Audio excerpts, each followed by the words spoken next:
All right. Where are we in Esther? We're in Esther chapter 6. I think I've started off the last few classes with these questions, but it's worth setting the stage.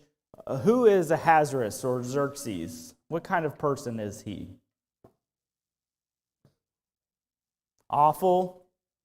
As Lucille says, he's awful. That's certainly, he was a warmongering emperor. Say that again? He considered himself a deity, for sure, so absolute power, absolute authority. Did you say bad or rash? Yeah, both, right? He makes rash decisions, often that he himself regrets. Yes, Greg? Like to drink a little bit. He does like the drink. We see him in chapter 1 drinking for 6 months and then having a Uber drinking party the last week of that 6 months. And interestingly enough, alcohol is involved. Ego is involved. He likes to satisfy himself. He doesn't like a lot of negative things to even come into his palace. And you could see the hubris pouring out of his every seam here. What about the Jewish people? They're spread out, they're scattered. Some have returned at this point. The temple either just is finished or it will be finished very shortly. That took a number of years as well. And there's still Jews, to Michael's point, in captivity. And here we find these living in Susa, so far away from where they're known to be. And how does the plot unfold? We don't have to go through every chapter and every nuance in the story, but where are we generally with the story? What's happened?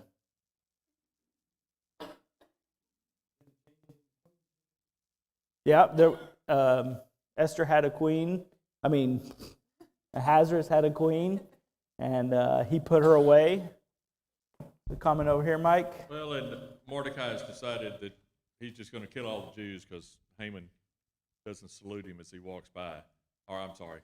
Backwards, yeah. I do that all the time. Yeah, I did too, but that's okay. And then Mordecai has gone through messengers to the queen and says, something's got to happen or you're going to be a Jew too and die. Or you are a Jew and are going to die. That's right. And then so she's trying to figure out the best way to handle it, knowing that the king is so rash. She's just taking her time with how she approaches it. Right. And we see that she knows if she goes unsolicited and he hasn't even asked for her for 30 days, there's a very good chance that if he doesn't move, she's dead. What a proposition, right? Who wants to go into that room tomorrow morning? Not me. And yet she does it, right? And she does it, and she goes it. And how does she ask? Yeah, Dan. She asked Mordecai for them to fast for so many days. That's a great point. There's an amount of prayer and preparation, making sure that the Lord is on her side the best she can. Yeah, Michael. And then she asked for a banquet with the king and Haman. That's right. That was like her strategy, right? What's the best way to appeal to someone who strokes their own ego all the time? Stroke their ego first, right? And you can bet there is some drink involved in this as well. So we see a lot going on here. Very crafty, very thoughtful preparation, and we leave Haman feeling pretty good about himself, right? Haman is feeling pretty puffed up, and he's going home from this banquet, and what happens? Mordecai again, right? That Mordecai. And he just is so into himself, he just can't get over this Mordecai situation, right? And Mordecai doesn't bow down to him, and he goes home, and who's at home? You can kind of imagine, I think, I don't know, my best imagination is watching the compound when this is the best visualization that I have, is when they attacked bin Laden's compound, and you see these walls. Like, I kind of imagine, so he's going to his compound. Like, this is the second guy in all of Persia, right? It's not just a little mud hut on the side. He's got this compound, and he goes in, and who's there in this compound? His family and the key advisors of the nation. Maybe not all of it, but some key advisors are there. That's why I was going to say it. His support group. His support group. Yeah. And what do they say to do at the end of chapter 5? Hang him. Just go and put an end to him. Which is kind of interesting, because if he had just done that in the first place, this whole story might not have ever existed, right? We might have another martyr known as Mordecai, but he's going to go and make the highest gallows. He's going to put a display. If you don't worship me, if you don't bow down to me, if you don't honor me, you're going to be up there dripping on that spike. Yeah, Albert. John, before we go in Yeah. the content, just how can we not be amazed or shocked by what goes on? 2 men have put nations and lives to be killed off of character flaws. That's right. And so I look at today what goes on to the world, and we want to throw blame, we want to find blame on what goes on in the world, but yet we see here a historical account of 2 men and their character flaws have put thousands of lives just as at disposal. Yeah. And clearly this is a prime case of pride before the fall, right? Is putting yourself up there on a pedestal. We talked a lot yesterday. Mike talked about leadership, and here we have the second in command of all of Persia. Is this an example of leadership? No, it's the exact opposite, right? Where is his focus? It's not that different than Xerxes, is it? It's all about himself. Esther's glorifying me and Mordecai's not. I mean, I wonder if he knew in that moment that they were cousins. Would that just blow his mind? I don't know. It's fascinating to get to this point in the story. There's a lot of drama, a lot of tension built in here as we enter into chapter 6. And Haman, here's more good decision making, right? Haman's been up all night partying with Esther and Ahasuerus. He's probably drunk. He's come home. He's mad. It's 12:30 in the morning. It's the perfect time to make a big decision in front of the empire, right? In front of the emperor. No, this was the same mistake we had in chapter 1, right? Lots of regret comes from these late night decisions. And maybe there's something to be taken away from that time and reflection brings a lot of wisdom. Okay, so with that, we're going to get into chapter 6. Any other comments? We've laid the stage, maybe overly laid it, but here it is.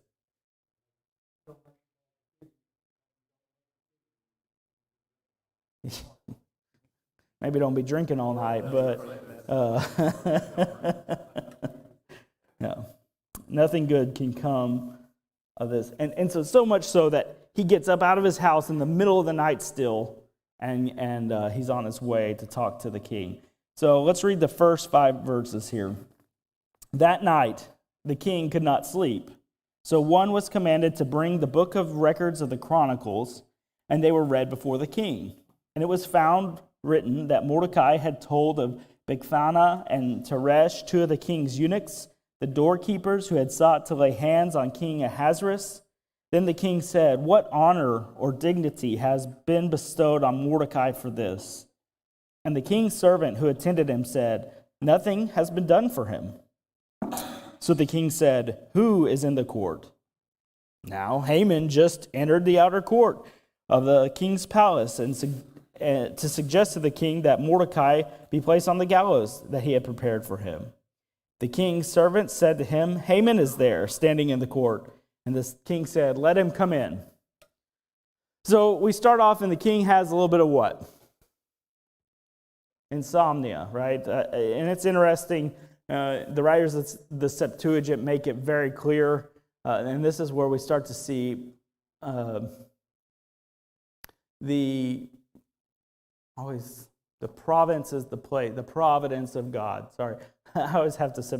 I was on a call with a group of Canadian coworkers, and I was talking about providence this and providence that, and they were like, "I've just gotten out of Bible class." And anyway, it was their states, Anyway, the king has insomnia, and the writers in the Septuagint bake in the providence. They say God took away his sleep, and I think I think that's obviously the story that we have here, right? Even if it's not written so forthrightly in this verse, but he can't sleep, and it just so happens that he thinks of getting the Chronicles out. Why would he get these Chronicles out?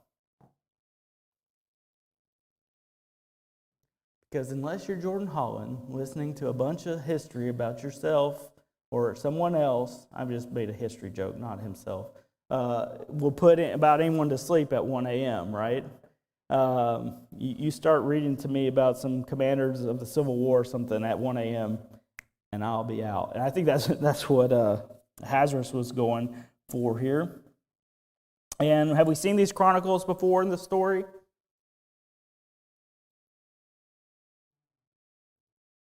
Yeah, expressly when Mordecai saved the king's life, right? When he saved Xerxes' life, it was expressly commented that was written in these Chronicles. And it just so happened on this night when Esther has thrown a party and Mordecai has made Haman mad and Haman has come to seek Mordecai's life, that the Chronicles open up, and what they read about is when Mordecai saved the king's life. I mean, the coincidence and the odds of that, just the happenstance of that is pretty outrageous, right? And I think you can begin to see the providence coming through here in this first verse of chapter 6. And it was read about that Mordecai had saved the king's life, right? And what does the king ask? How did we honor? How did we honor him? Herodotus wrote, it was actually maybe not law, but severe custom that if you showed honor to the emperor, that you were to be bestowed honor back. And so it was a very natural question for Ahasuerus to say, I didn't hear how we rewarded this guy Mordecai for saving my life. And not just the law, you can see on a personal level, if someone had saved my life and it was years later and that was recounted to me, I think, did I appreciate that person? Maybe we see a moment of a genuine heart here coming out of Ahasuerus, I don't know. But he says, we need to do something for him. And because nothing has been done for him. And what is his idea?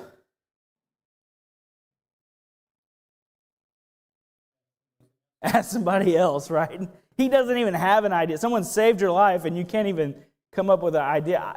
Apply that context over everything that's happened in the book. Does this guy think for himself at all? I don't know. It seems interesting that he needs advice here. It's interesting. There's more than one small circumstance that has to come together for this to come out. One writer wrote about it. It's among the objects of the writer of Esther to show how the smallest circumstances of life, those most generally regarded as left to chance, work together for good. And as we think about providence through the rest of this book, and as we think about what God does for his people, what is it that we're most often looking for? When we want God's life involved, what is it that we're looking for? God's involvement in our life, what is it that we're looking for? Direct intervention, the big miracle, the obvious path. But what does this suggest God's providence is at most at work in?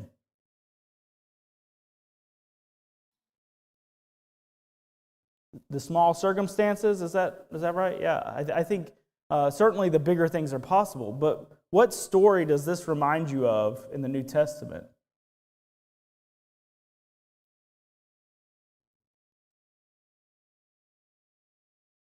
Yeah. How so? It's not like God came down and built a fortress around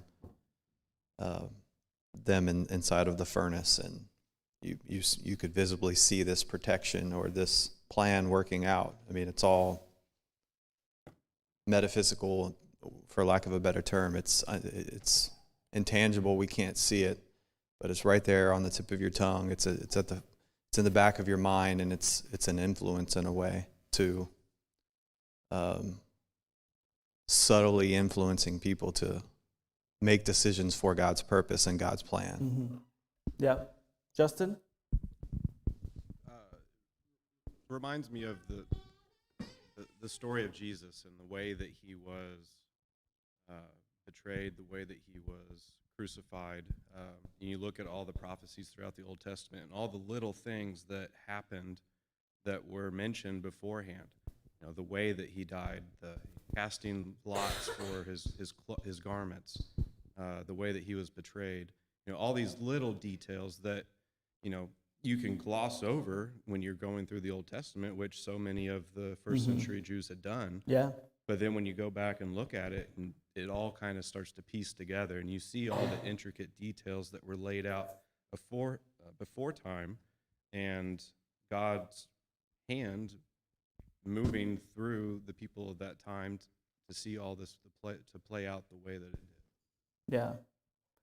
Maybe this isn't God's providence, but it's also, we see stories like this with Naaman, right, where he wanted the grand gesture of repentance, but he was told to go wash in the Jordan, and he found that degrading. It's in the little things that I think we most commonly see God working in our lives.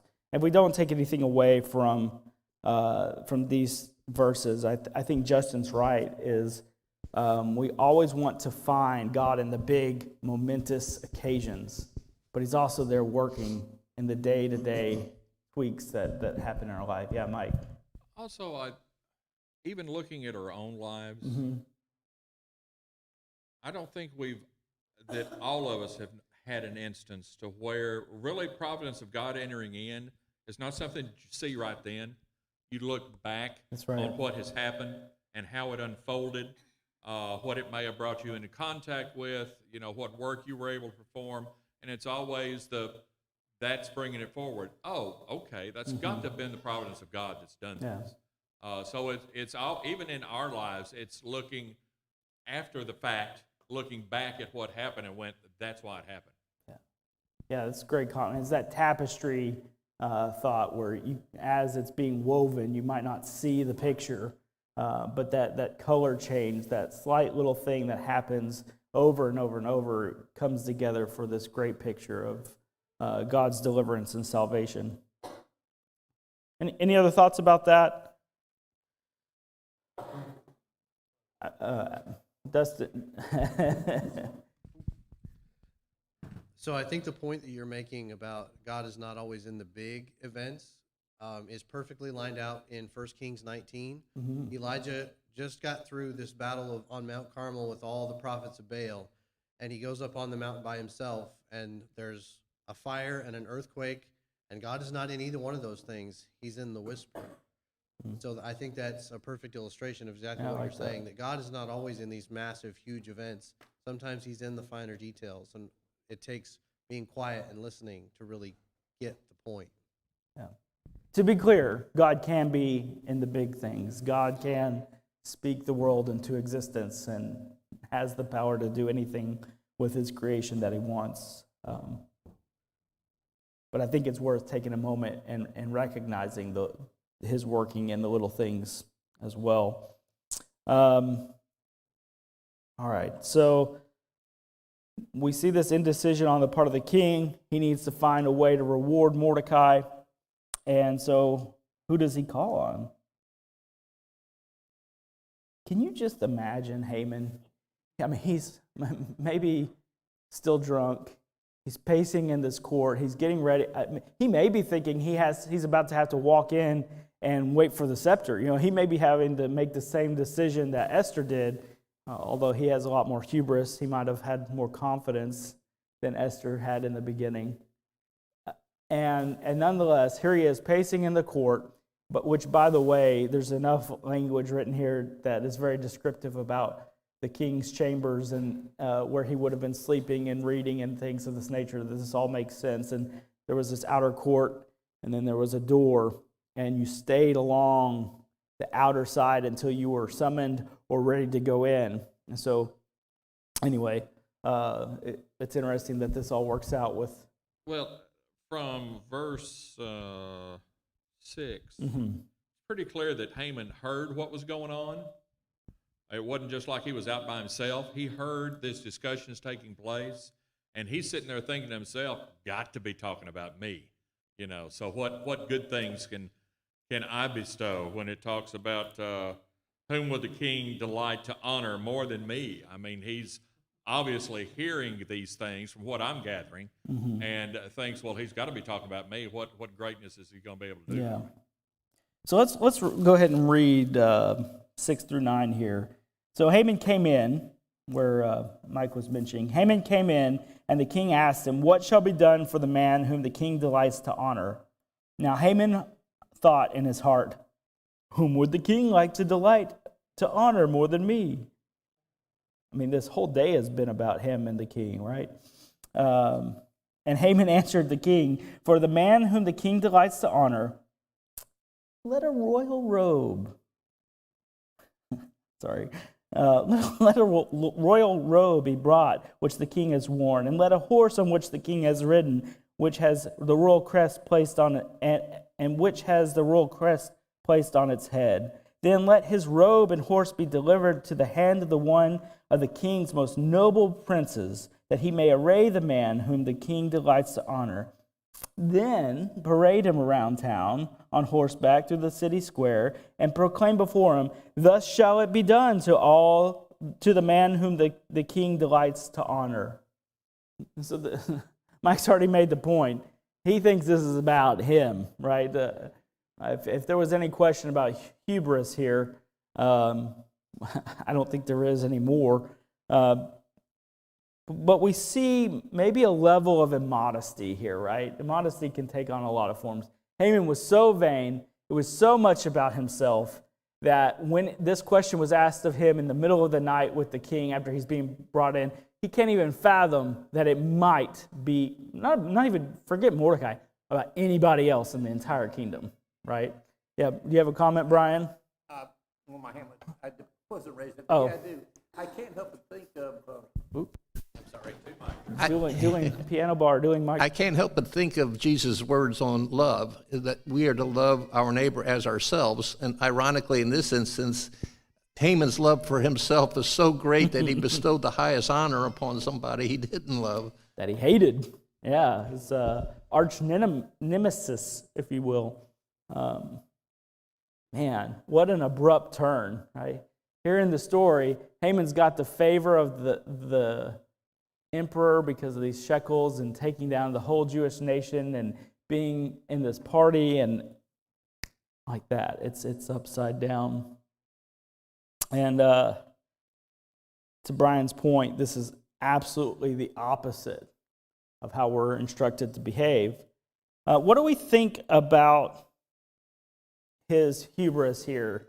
I mean, Brian started to unpack this a bit. Let's look over in Matthew chapter 23 for a second.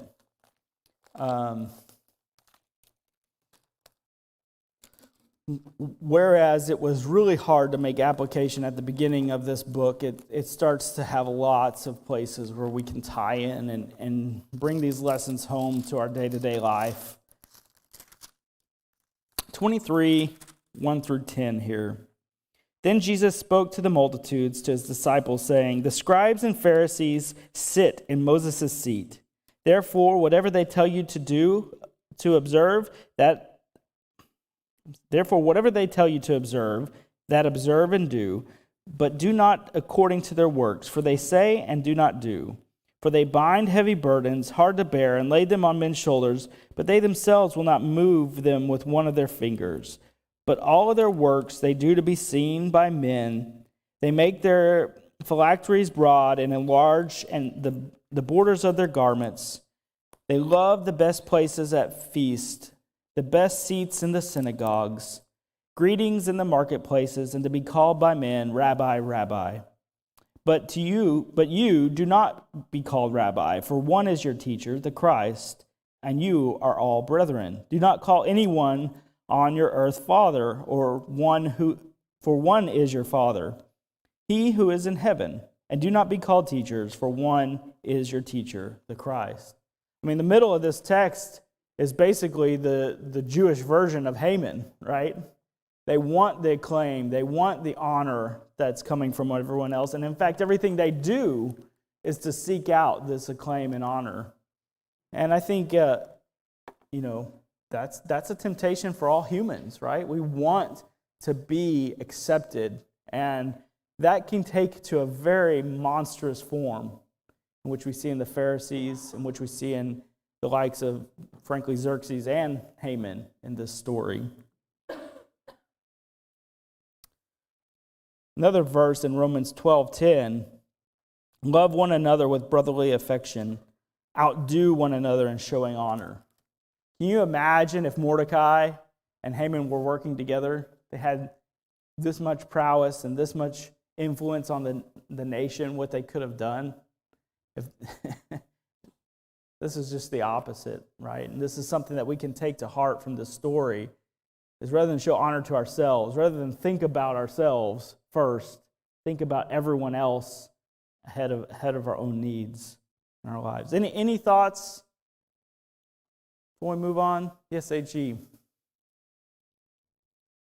I think it's just interesting through this whole thing how sin blinds a person so greatly that they cannot even see past their own self and what they want. Like your point earlier, he could have probably had Mordecai killed at any time, but he makes these elaborate gestures to get this done. We're going to kill a whole nation over this, and then I'm going to build a big gallows to kill this person because I want everybody to know that I have taken care of Mordecai, and here we go again. Oh, it's about me. I'm going to go out there, and I'm going to get all the honor, and I think it's interesting, and it doesn't tell this about how, at the very end, how does he feel when he has to honor Mordecai in all this? Yeah. So it's a sweet moment in the story, isn't it? It's very tasty. No, I think you're spot on, H.E. And maybe if we have a few minutes at the end, we'll read from John chapter 3.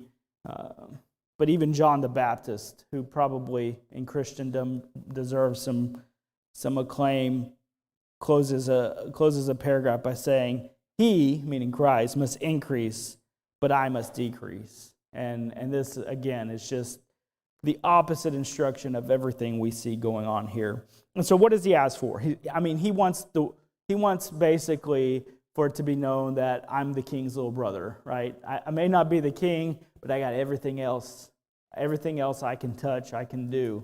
I even want to wear the crown, right? I mean, these aren't just like nice gifts. These are symbolic images of power and opulence and control in the kingdom. And again, he thinks it's all for him, and is going as hard as he can to get those things for himself. And any thoughts about these gifts or the parade that we haven't already touched on? Yeah, Ian. Do we know, is he saying here taking the king's horse? Yeah, at least one the king has ridden. Okay. I'm sitting in the seat where the king is set. I'm wearing the clothes the king has worn.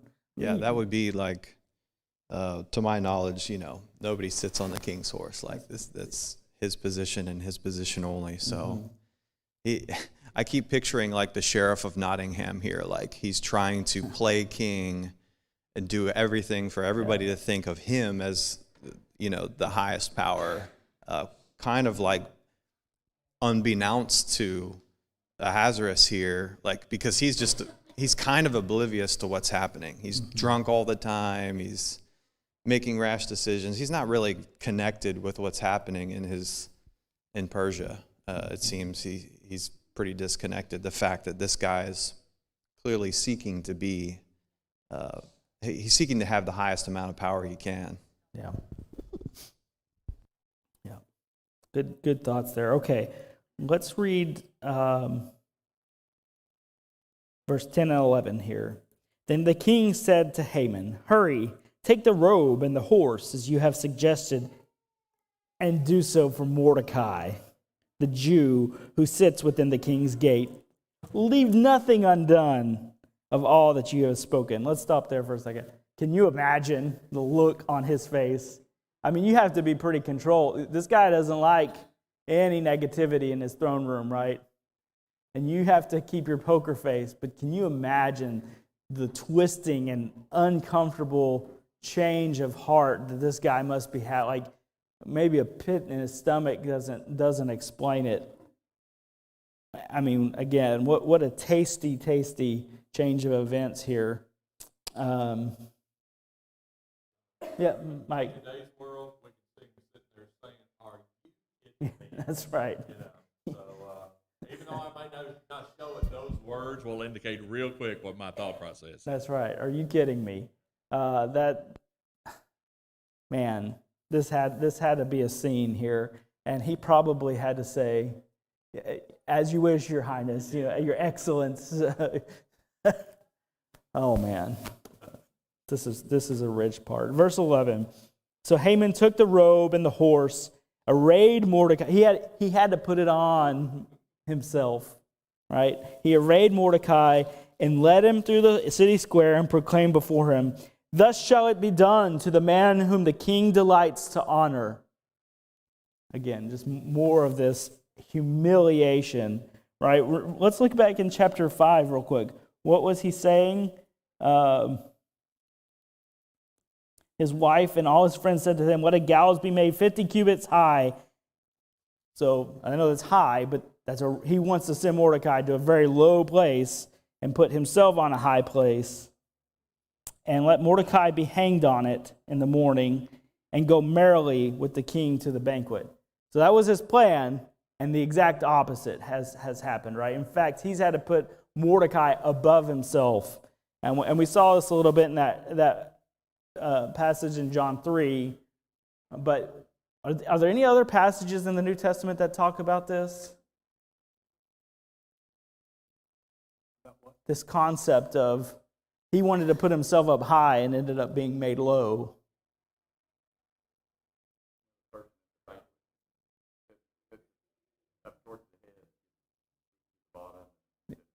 Yeah. The first shall be last. Yeah, I think it's spot on, right? I mean, what you see here is even the apostles vying for the right hand. And they want this same acclaim and the same honor, maybe not to the monstrous form it's taken in Haman, but they want the same thing. And Christ says, "The last of you shall be first, and the first of you shall be last." And that's clearly played out here in chapter 6. And the Lord gave instructions for how we should conduct ourselves in these situations when he said, if you go to a banquet, you don't take the first seat, you take the last seat. And then if the president of the banquet comes and elevates you up, then you have pride, rather than taking the high seat. Yeah. And is that natural? Is that easy to do? It's counterintuitive, right? It's contrary to who we are as humans, at least in our most natural form. Albert and Lee both have a comment here. Lee first, Albert says. See, he's putting him first. Putting me first, nice. I think it's interesting that, and I had never really considered this much. In verse 10 it says, the king says to Haman, "Hurry, take the robes, as you said, and do so to Mordecai the Jew." So King Ahasuerus knew that Mordecai was a Jew. You look back at the story when Haman presents the idea for annihilating them, he doesn't ever say the Jews. He just says, there's a people living among us that are problematic. And says the king hands him his signet ring, and then everything else that's written about the decree is it was written in the name of Ahasuerus, and it was signed with the king's signet ring, which meant that Ahasuerus might not be as on the hook as I always thought he was. Yeah. And you're unlocking a ploy for the last 2 or 3 verses here. I think that was very intentional on Haman's part. We'll talk more about that in just a second. Yeah, Albert. The bell rang. Oh, we got 5 minutes, I think, right?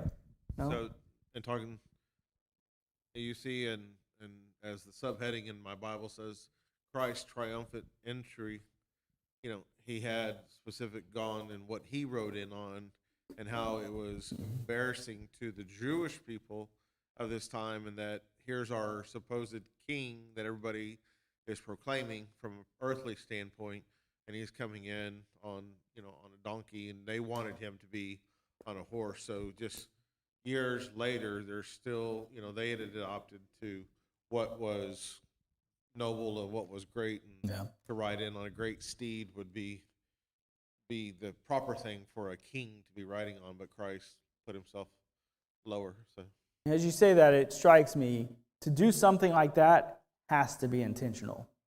It's not just our natural responsibility. You have to stop, think, and put yourself last. Maybe a comment on Christ's behavior there at the end. All right, verses 12 through 14. Afterwards, Mordecai's feeling great at this point. Mordecai went back to the king's gate, but Haman hurried to his house, mourning and with his head covered. When Haman told his wife Zeresh and all his friends and everything that had happened to him, his wise men and his wife Zeresh said to him, "If Mordecai, before whom you have begun to fall, is of Jewish descent, you will not prevail against him, but will surely fall before him."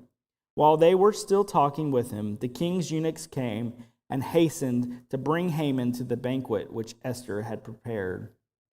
So the king sends his second in command to go honor this man Mordecai, utterly annihilating the ego of Haman. And he comes back home, and his wise men say, and his wife says, what? You're done. And I think Lee's onto something here, because what is the most realistic explanation of his undoing? Is that he hasn't told Ahasuerus who the people is, and once the king learns that it's Mordecai, and nobody's done any detective work because it's really easy to tell Esther's related to Mordecai in this story. Once he learns it's Mordecai that you're trying to kill, you're done for. You've done this secret thing, and once it's unpacked and Mordecai's involved, you're going to, at best, lose your influence, right?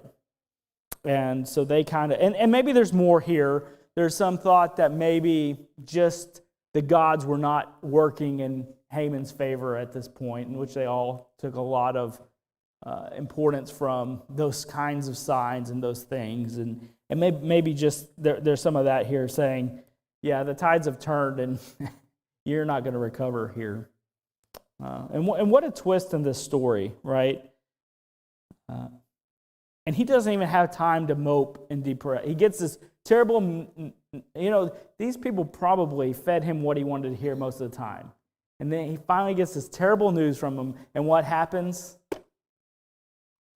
He's got to go turn it on again, right? Because he's about to go before the emperor and his queen for another banquet. Come on now. He just gets, you ever feel like life just doesn't stop until you go to sleep? And then this guy's been up all night. He's been in the king's chambers. He's been parading Mordecai around, and now he's exhausted and has to go put on a best face in front of Esther.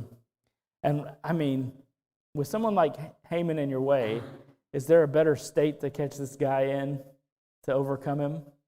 Not really. He's exhausted. He's tired. He's frustrated. Yeah, Justin, one last comment here. Actually, just a quick question. We know that Mordecai had directed Esther to not reveal her heritage before she became queen. Do we have any evidence that either Xerxes or Haman would know her heritage? It doesn't seem like they know the connection to Mordecai. If they did, they there's no way this story would be playing out this way, right? Would the king choose to get rid of the Jews if he knew Esther was a Jew? You think Haman would put his queen, his boss's queen, in jeopardy if he knew that? I think it's, and I think we'll see further in the story, it's pretty safe to state neither of them were aware. All right, chapter 7 on Wednesday night.